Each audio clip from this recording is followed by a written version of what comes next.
Lighting like Steve McQueen, I'm in the fast lane when the light turns green. And I built tough, I ain't nothing but grit, cause I made rugged blood, sweat, and spit.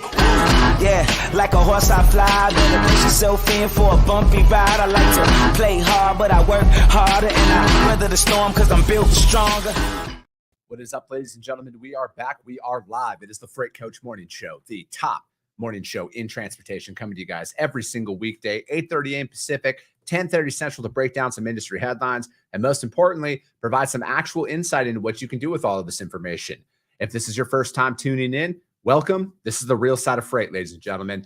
Anybody who comes on this show or my other my podcast, which I drop twice a week as well, is a transportation professional, you guys. This is brought to you by people who are in the industry. So most importantly, we can provide you with information based on experience that you can apply, utilize, and see a meaningful difference in your business and your life. It's one of the many reasons why I proudly fly this American flag behind me every single day. A, we're the greatest nation on earth, but B, I'm living my American dream, and I want to help each and every one of you guys live your American dream as well. I got a guest for you guys today, so we're not going to do a lane analysis like we normally do. We're going to bring him up here in a second, but before I do that, you guys, I got to give a shout out to my friends over at VHub, vhubapp.com. Whether you're a broker, carrier, or a shipper, we all need access to trailers at some point in time. And the best part about with what they have, you get paid to reposition these trailers. That's right, ladies and gentlemen, you get paid to move these. And this is on top of the revenue that you can get by loading these trailers out. So what they're working on right now, you guys, they got 200 dry vans, 2024 brand new dry vans in Stoughton, Wisconsin. Yes, that is pronounced correctly. I'm from Wisconsin. Stoughton, Wisconsin, going over to Milton, Ontario. And you get paid 600 Canadian to do that per trailer. They also have Mason City, Iowa, and St. Cloud, Minnesota. They have reefers over there needing to get over to Mississauga, Ontario. You go onto their website, vhubapp.com, and place your offer for that. They have Milton, Ontario to Moncton, New Brunswick. You get 400 Canadian for that. And then finally, they have Paragould, Arkansas to Orting, Washington. You get 1550 US to move that. So hit them up, you guys, vhubapp.com. My friend Xavier Campos, he's already here in the audience, and Stacy Steen. Just hit them up. Do me a favor. Let them know that the Freight Coach sent you. All right, we're going to give some shout outs here. Zach Williams, he's with SPI Logistics. Good morning, you guys. If you guys want to become a freight agent, hit up my man, Zach. Join the team. Kat Aikens, what's going on? She says, my people, good morning. Happy Valentine's Day. Han Lamani, what's up, brother? Good to see you out here. Sunny Sharma, good fucking morning, orange shirt gang. Xavier Campos, he's here. He says, let's do it. Nathan over at BPW Logistics. He's watching over on YouTube, you guys, and he knows ESG is Oh, man. Dude, here we go. Nick Rumer, what's up? Good morning from Germany. Like I said, you guys, Freight Coach is international. All right, we are international. We are worldwide at this point. We got people tuning in from all over the place. Tono Lippy, what's up? Good morning. Excited to hear today's discussion. He says, all right, I'm going to bring my guest on right now, you guys. Mr. Cameron Robertson, what's up, brother? Thanks for joining me here today. Thanks for having me on, Chris. Love being here, man. Love seeing you run this show. Dude, it's, this is what happens because when we're at 222 today, actually, of just the morning show portion of all of this stuff. So, it comes in time. And that's what what's that? Consistency is key. Yeah, man. And that's why I keep all my old stuff up there because I want people to see like where it all started, like it's always boiling down to like, oh, I don't want to start, creating content or like this and that and everything else. And man, you just got to start. And, that's the same thing in business too. Like you just have to start. And so before we get into anything further though, man, introduce yourself. Like, how did you get your start in freight and all this? Yeah, really good question. I actually started in freight almost going on 12 years now. Was not the original plan. The original plan was go down the software engineering route, most likely go into a gaming company or one of the big five out there. Ended up landing at 3PL Systems at the very bottom. And this was back in 2011. And just ever since I joined, I just saw an industry that could utilize a lot of help around technology. And so I decided to stay with it, and I fell in love with it. And I just love the problems that we're solving now today. But over the years, I, again, started at the bottom, and now I'm currently the CEO and president of 3PL Systems, and helped rebuild our entire application from the ground up from when we were originally started in 2005. In 2016, again, rebuilt the application from the ground up, relaunched in 2018. And now we're just focused on building a tremendous powerful TMS. So the evolution, because like when when you started out at, as you say, at the bottom of 3PL systems when you got in there, man. Because like back when so you came in what, 2011 is probably when you 2011. yeah. So that's like, how has it evolved in this time frame? Because I think a lot of individuals who are in the industry now are like, oh, this is the expectation. But like, man, when I first started brokering, like we used to have to like fax rate confirmations to drivers. Like when we got digital faxing, like e-fax, dude, it was like a game changer. No, it's been really incredible to watch. Watching the technology growth over even the last 5-6 years within the industry, all the new companies out there. When you look at Parade, you look at Cargo Chief, you look at Patum AI, which is a company over in Europe, truly focused around machine learning and AI. It's just been really incredible to see. There's a massive transformation still occurring, especially with AI and ML coming into play. You're going to see a lot more stuff being automated. I saw, the whole industry blow up with Chat GPT. It's a real thing. It's coming, and it's going to be powering a lot. It's not going to power marketing like what you do, but in regards to day-to-day activities, it's going to take a lot of that off our plates. And that's what, because dude, I'm a massive proponent of technology. Like obviously I have a technology company and broker carrier. Like we're about streamlining the onboarding process. Like legitimately, man, like with my business partner, we've got it down to where like you can onboard a carrier in 30 seconds, like legitimately 30 seconds. And, but like I'm a firm believer in this. 95% of my day as a freight broker should be automated. I should not be manually doing anything besides dialing on the phone or speaking to somebody to actually focus on a relationship, because it's like, and I know that's an overplayed thing. Everybody's, oh, it's a relationship, this and that and everything else. But are you actually truly focusing in on your relationships, or are you spending more time manually uploading documents or like trying to track down and get your billing up to date and everything else? There's so many great tools that are out there that you should always focus on that, because again, it's like you always hear people say like, I want my reps to sell more. Well, how are you investing in your business to give them the time to sell more? Because if you take away, I mean, I'm sure billing is probably what every single one of your clients and prospects that you guys are talking to are like, oh, billing can be a nightmare. Well, why aren't you doing anything to fix it then? Like, why aren't we investing in that instead of manually having to have your accounting department look at a PO, search for your rep's email who didn't upload the email, and all of that should be streamlined. Yeah, completely agree. Michael Sternberg, who's our director of sales, him and I have this conversation all the time.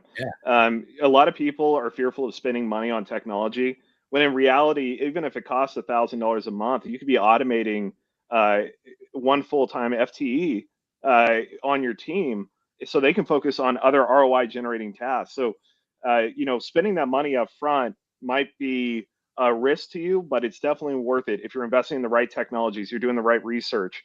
Automating those mundane tasks day to day is an absolute must in today's market. And it's what we really focus on with our client base, is looking at the things they shouldn't be doing that we should be providing integration or some type of technology to help automate that piece of their platform. You hit the nail on the head. Automating 95% of your day is an absolute must.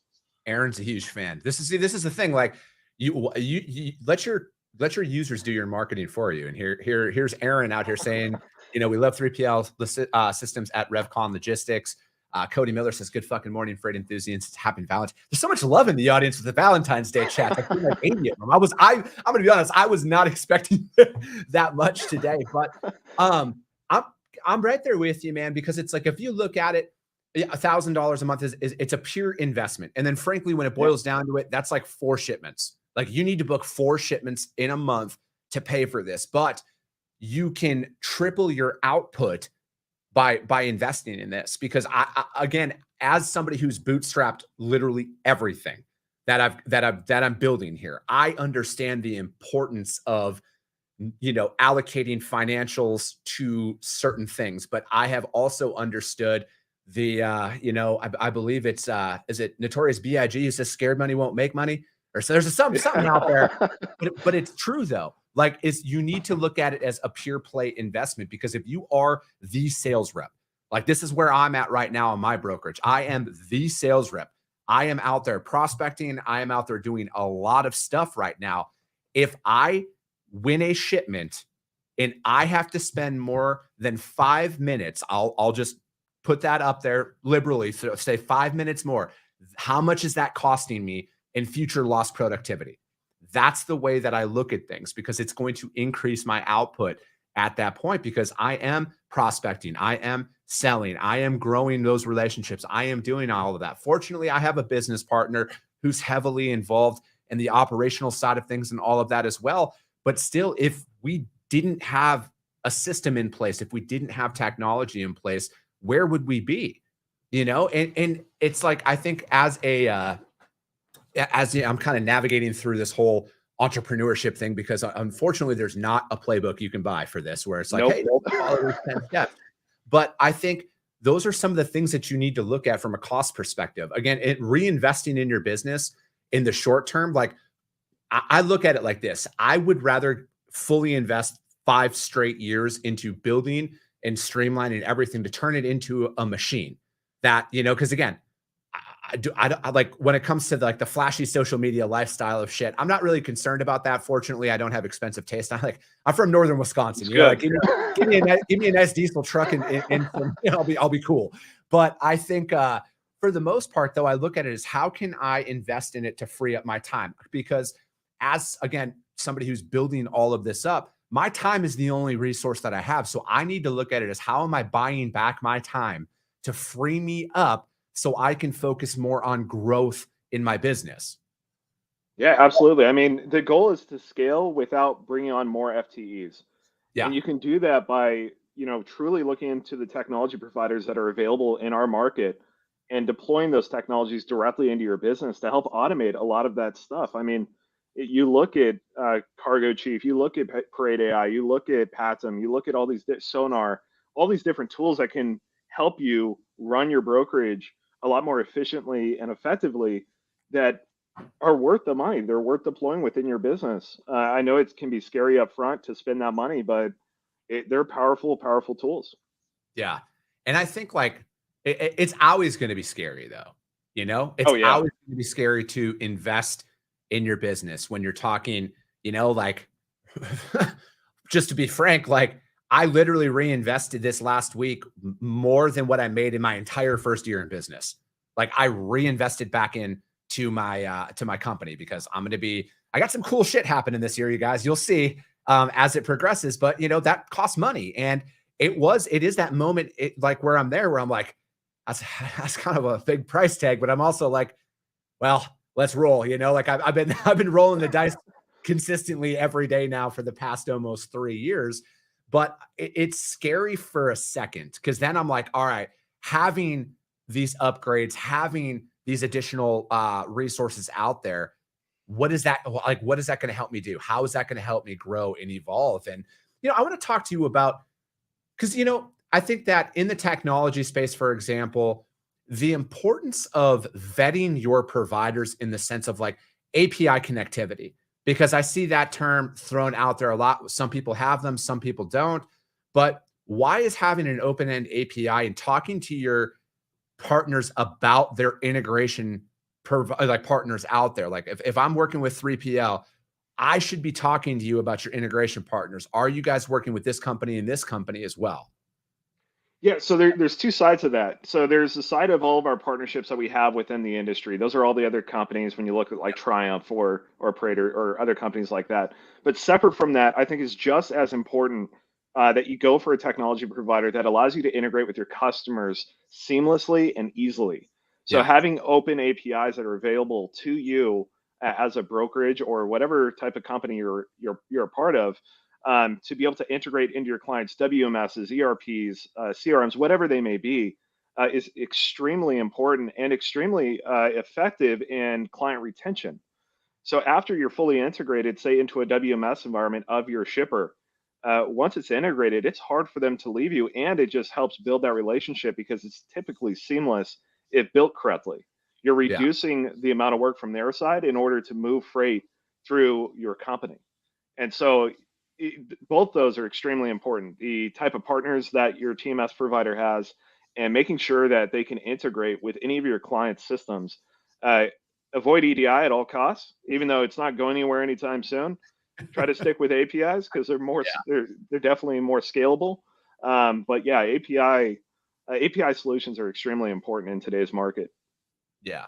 Now, and it's talking about their roadmap as well, because I think that like that's Oh very yeah. important, because it's like I think there's a big difference between we're in the process of that and like no, we actually are doing the testing right now as it's going on. This is our go live date, because I think like that's why there is so much resistance to technology in this industry. Is there's a lot of smoke and mirrors that you see out there, and it to me it's like like the whole purpose of a lot of the stuff that I talk about on these shows, Cameron, is it's like, how do we set people up for success? So when they're talking to their potential technology providers that they might want to sign up with, like, what questions should they be asking so they can set themselves up for success to where they're not pigeonholed into a contract, or all of a sudden it's like, oh yeah, so by the way, if you want this API, it's $10,000 or something like that, Yeah, so in regards to APIs, just in general, rule of thumb in today's modern tech stacks, your TMS provider should not be charging you to give API access to your customers. API access should just be out of the box, part of your system, because it's just helping you as a company grow. And in my perspective, being part of 3PL systems, as long as our clients are growing, we're growing. So I'm going to do everything in my power to make sure that you have what you need on your end to grow your business. And that starts with, again, having API technology made readily available to you. Separate from that, if I were in the shoes of a freight broker looking for TMS technology, I'd be looking, does my TMS have a client portal? Or is the potential TMS provider I'm looking at, do they have a client portal? Do they have a carrier portal? Do they have a sales portal? Do they have a staff portal? And how does that all come together in one seamless interface in one application? Mhm. And separate from that, again, it's mobile app. Mobile apps were, not so popular for TMS 5, 6, 7 years ago. But going into the future with a lot of stuff being automated, I think we're going to see a huge expansion around mobile TMS technology, because you're going to be able to manage your freight at your fingertips, just because the system's going to be running a majority of your freight for you. And all you're going to be doing is managing your exceptions.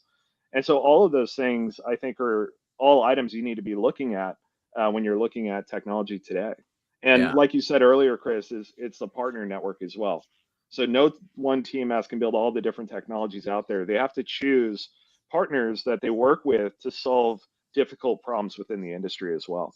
Yeah, very well said, man. And again, it's funny you say that, like, operating off of a cell phone. Like, I'm convinced within the next 12 months you're going to be able to run an entire freight brokerage off of a cell phone. Like, you're not going to need anything more than that, because you got Google and everything you need right inside of that.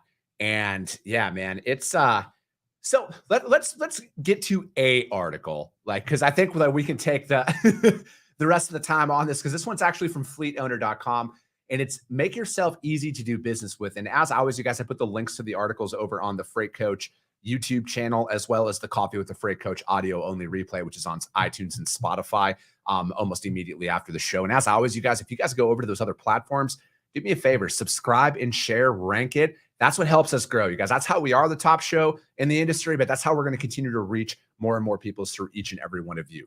So just very much on topic here today is, in today's fast-paced world, people are looking for companies to make their jobs easier. Everyone wants interactions to be seamless, but no one is naive enough to think that there will never be problems. However, the way a problem is handled is key. Let me see. Let's take something of a basic company's phone system, for example. Automated phone systems and prompts and all of that, yada, yada, yada, that comes along with it.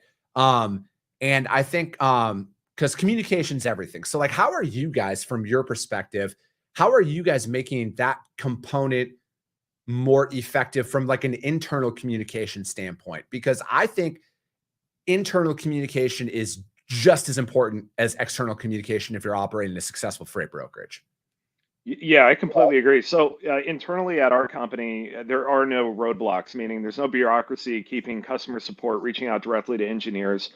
We're looking for fast solutions for our clients. If an issue comes up, we want to provide a solution quickly.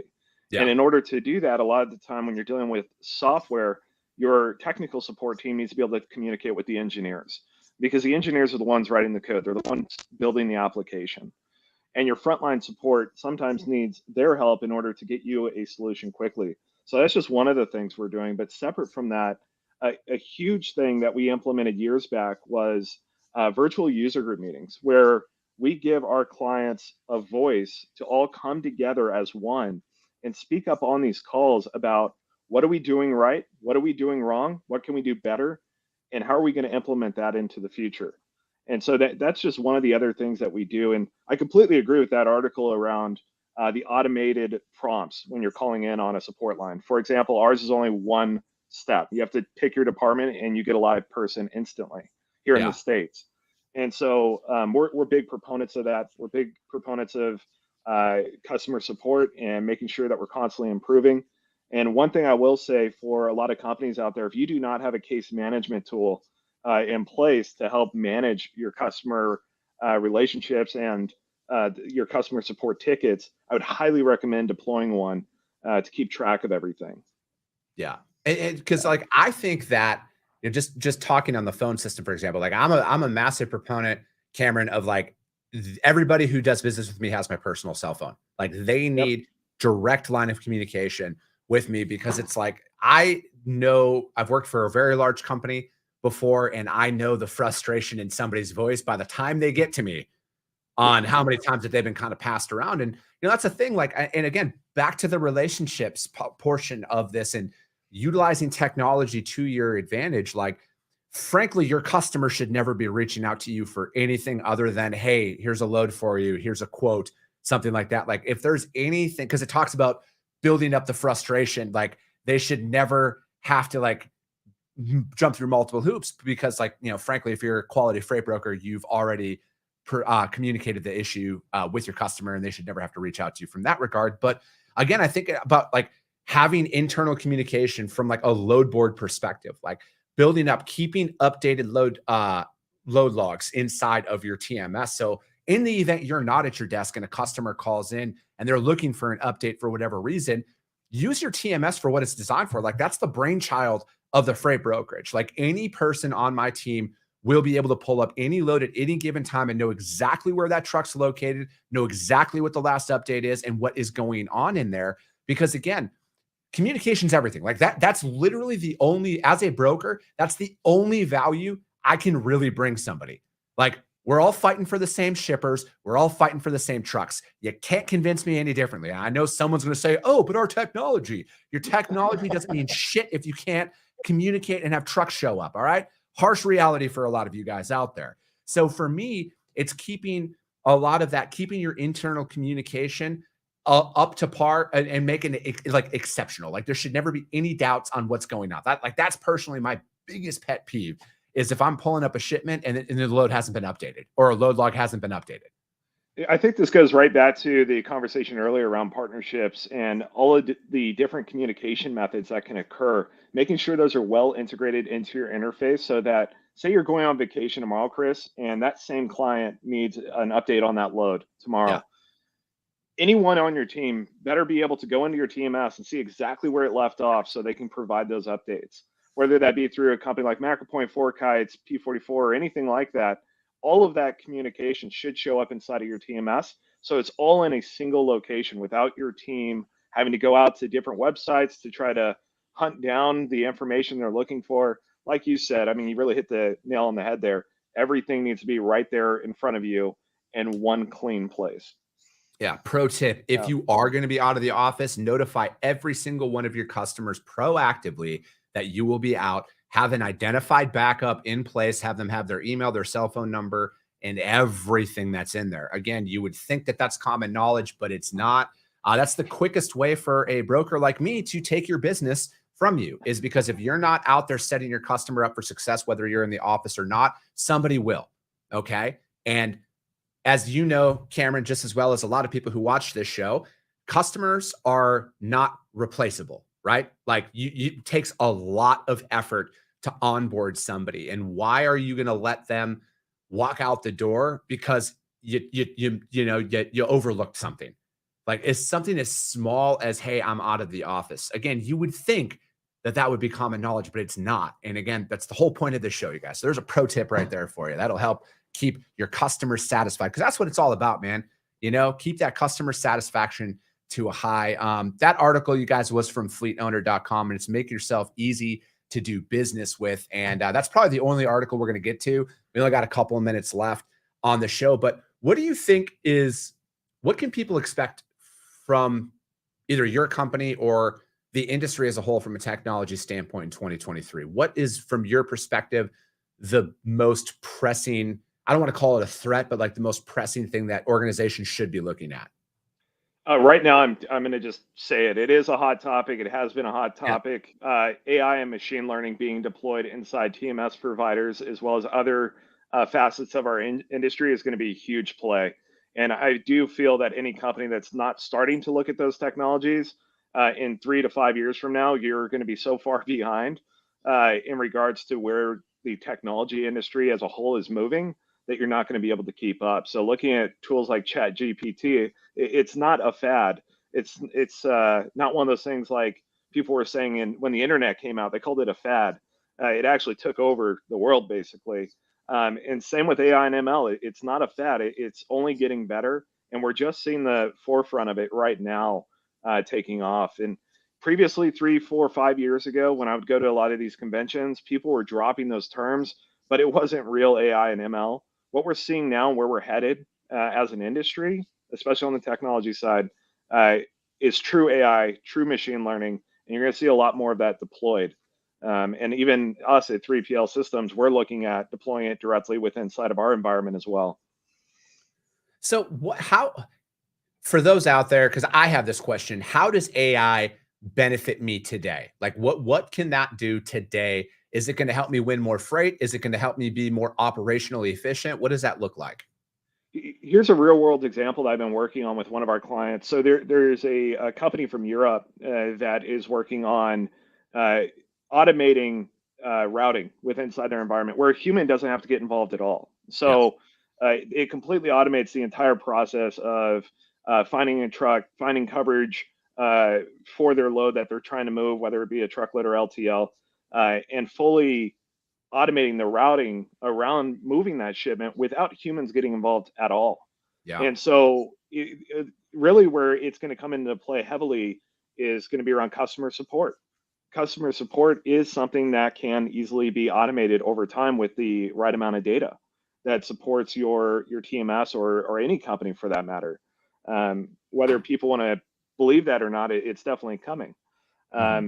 Typical follow-ups that you do via email, things that are just like updates. It can learn how you operate by going through your emails, for example, and learning how you communicate. And it could replicate how you communicate with your customers. There's just a lot of different places where it can be applied, and I think we're going to see a lot of that going forward. From your standpoint, what's your biggest apprehension, with AI learning? Where could you see it possibly deviating off of its intended course? That's a really good question. I haven't thought about it from that aspect before. I think AI and ML in the wrong hands is not going to do well for the industry. Meaning, AI and ML is an interesting thing, because from a technology standpoint, what you're trying to do at the end of the day is take a job that someone is doing today and completely automating that job and applying intelligence behind it, where it can make decisions just like a human would. And so it's kind of hard to say. I'm not really sure, Chris. Yeah. I mean, I've just been, because again, being a massive proponent of technology, I'm not going to go like what's that movie with Will Smith? Like the machines are going to come and whatever. Yeah. about stuff. But I'm also like, again, I think, again, it might just have a lot to do with the fact that I am from rural, small town America. Like, I like going to the same gas station. I like going into the same bank and like talking to people. And, so I don't know. Like, I think like there's going to be. I don't think it's going to be applied there heavily. I don't think it's going to be applied in those scenarios heavily. I meant like the human to human interaction. I think like there's going to be a way to leverage both to I where agree with that. it's that, because I think that people will always crave talking to another person, you know? And I think like it's going to be, how do you, again, back to my earlier philosophy on 95% of my job should be automated. So where it's like identifying that crucial 5% that needs to be Chris on the phone. It needs to be Chris actually chatting or emailing or something like that. But I don't know, man, like that's the exciting part about all this stuff, is there's a lot of possibilities on where a lot of this stuff can go, man. But dude, we're at our 30-minute mark. This flew by, man. And I'm going to have you back on. I really enjoyed our conversation here, Cameron. How can anybody reach out to you to find out more about you or 3PL or anything like that? Yeah, absolutely. You can reach out to us directly through our website, 3plsystems.com. Myself, Cameron at 3plsystems.com, or even our team, sales at 3plsystems.com. Perfect. Well, hey, that's it for today, you guys. We'll be back tomorrow, as always, 8:30 a.m. Pacific, 10:30 Central, the Freight Coach Morning Show. We are the top morning show in transportation. And as always, you guys, if you guys saw value in what you heard here today, subscribe and share the show. I appreciate you guys. I love you guys, and we'll be talking to you soon.